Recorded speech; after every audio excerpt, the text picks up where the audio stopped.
Former president had his mugshot taken for the very first time. Here it is. It was blasted on the cover of the Atlanta Journal-Constitution, repping Atlanta there, where Donald Trump surrendered in Fulton County to the authorities yesterday. He surrendered in connection with his efforts to reverse his 2020 presidential election loss there in Georgia. Now, former President Trump reportedly only spent about 20 minutes at the jail, really getting fingerprinted and having his mug captured by the cameras. We know this per the New York Times. But the process was faster than for most defendants. Minutes after he entered the jail, Mr. Trump's record appeared in Fulton County's booking system, which listed him as having blonde or strawberry hair, a height of 6 feet 3 inches, and a weight of 215 pounds, 24 pounds less than the White House doctor reported Mr. Trump weighing in 2018. That's interesting. It's like he's getting healthier and taller since he left office. Wow, that's just speaks to his magic.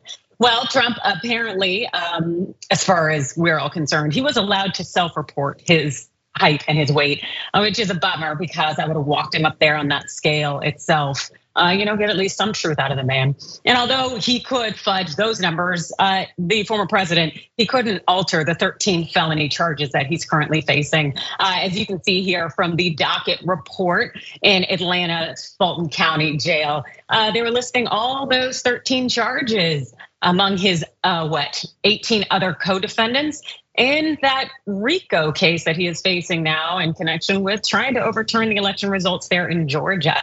It is really a historic day. And although he couldn't get the truth of his height and his weight, I think maybe the reality of truth setting in is something that he should be feeling at this point in time. Brett, do you think that now that he's had a mugshot, he's been fingerprinted and treated like the criminal I'd arguably say he is, do you think any of this is coming home for Donald Trump? The fact that okay, so I don't think Donald Trump will necessarily suffer any additional consequences by having the mugshot out versus not having the mugshot out, by having a 5th indictment versus a 4th indictment. A lot of people are pretty set. The only thing, like at this point, it has tipped the scales, in my opinion, from there's some people that don't follow politics and haven't really, thought about Trump, and maybe they'll forget some stuff. That's gone. I think all the normies out there are gonna be like, ugh, Trump is just too much anyway. As to whether it'll change his behavior at all going forward, or if he'll make any adjustments to what he talks about and how he talks about it. No, the guy told everybody he was 215 pounds. There's no way that a guy like that who's 6'3", so that is the true part. He's at least 6'2", 6'3"-ish. There is no way that guy only weighs 215 pounds. If he does, congratulations. And I always wonder when he does sit down interviews and his butt like does this weird shelf thing. Now I know that it's either his body, or in this case, if he's actually weighing himself and it says 215, those might just be helium balloons in his butt. Okay, so first of all, I completely disagree with you. I do not think he's anywhere near 6'3". What Obama is like, 6'1", 6'2". I just don't think Trump is towering him in any capacity. And anytime he does show up as 6'3", as far as I'm concerned, he's got the Tom Cruise lifts in his shoes. He's out here with Robert Downey Jr., like little plugs, put it in. I just don't think the man is 6'3". It's not happening. As far as his weight goes, I am gonna defer to you. When I look at all of this in terms of height and weight, which is just the most petty part of it in terms of his booking, but I'm okay. I'll prance and petty all day long.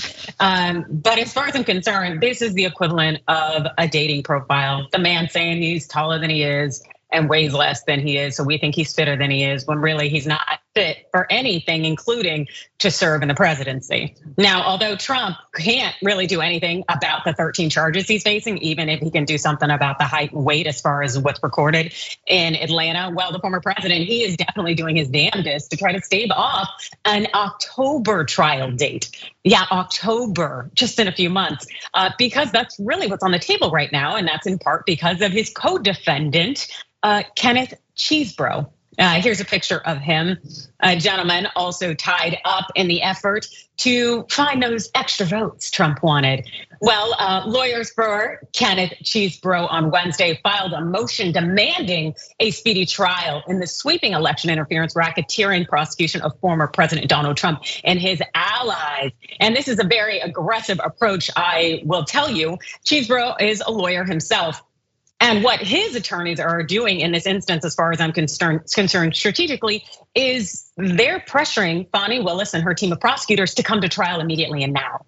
Because Chesebro isn't a main character in any way, there's a good chance that Fani Willis's team there in Georgia are not fully prepared to litigate this case right now. Because demanding a trial, a speedy trial, which is something that a defendant is entitled to request under Georgia state law, demanding that speedy trial is what in October is 4 months before Fani Willis actually wanted to prosecute it. So saying, I want this case done now, that puts Fani Willis's team in a not so awesome situation where they have to be ready to prosecute it in just a few months. And so it's the hope of really destabilizing the prosecution by making them go to trial right now in October. And so in response to this aggressive filing from Chesebro, well, the Fulton County District Attorney Fani Willis, she went ahead and asked the court, let's go ahead and do this. Let's do this, but let's do it for all 19 defendants. On October 23rd. It's her thought of it, if you're gonna try to destabilize me and my prosecution team, I'm gonna destabilize all of you all and force you to go to trial in the here and now this year. And of course, Trump is none too pleased. As we know, that man loves to delay. This for the Hill. Former President Trump opposed an effort to move the trial for his election interference case in Georgia up to October, asking to sever his case from that of a co-defendant who asked for a speedy trial, being Chesebro. Trump is facing numerous upcoming court dates. A March 25th trial date is set in Trump's New York hush money case, and a May 20 date is set for the federal case probing his handling of classified documents. Yeah, so at this point, Trump is in a position where he has a lot of case dates coming up. He does not want this to be starting trial in October, and he's going to want to delay. Particularly, he's going to try to get it to a date that'll be after, after we have those elections for president.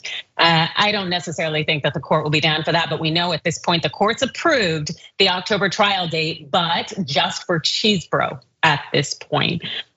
So Brett, how does this sound to you in terms of having these co-defendants almost part ways, split up, sever the trial because they don't want to be tried in the next few months, whereas they want to delay. Right, it's not better late than never. If you're a defense attorney, it's better late than ever. We would never want it to happen.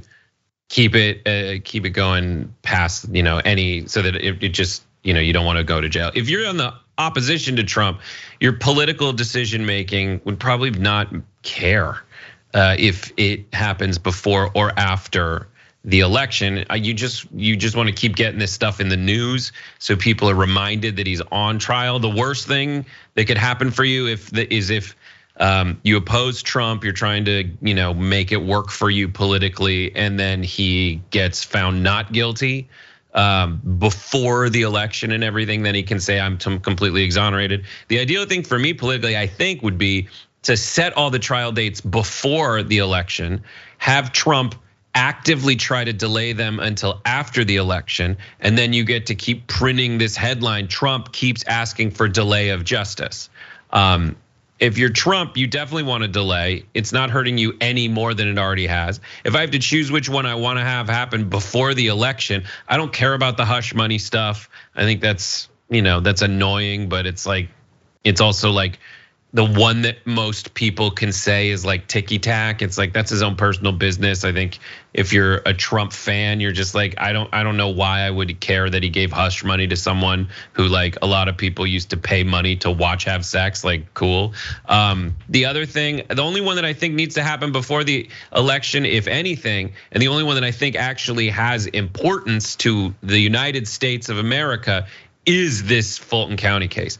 Is the case where he is actively calling the Secretary of State of Georgia and asking the guy to find votes that don't exist. that he knows doesn't exist. Everybody says he knew didn't exist, but even if they did exist somewhere, that is not how you call someone up and ask them essentially for a favor. So that's my take on kind of the lay of the land with all these looming prosecutions and shifting trial dates, some of which have already been delayed. Yes, and we know Trump loves to delay. I just find it very interesting that these 19 co-defendants, they're all gonna be acting in their own individual interests. So we're gonna see a lot of motions, a lot of requests, and it's gonna be strategic. I can tell you that the Fulton County DA's office has its work cut out for them.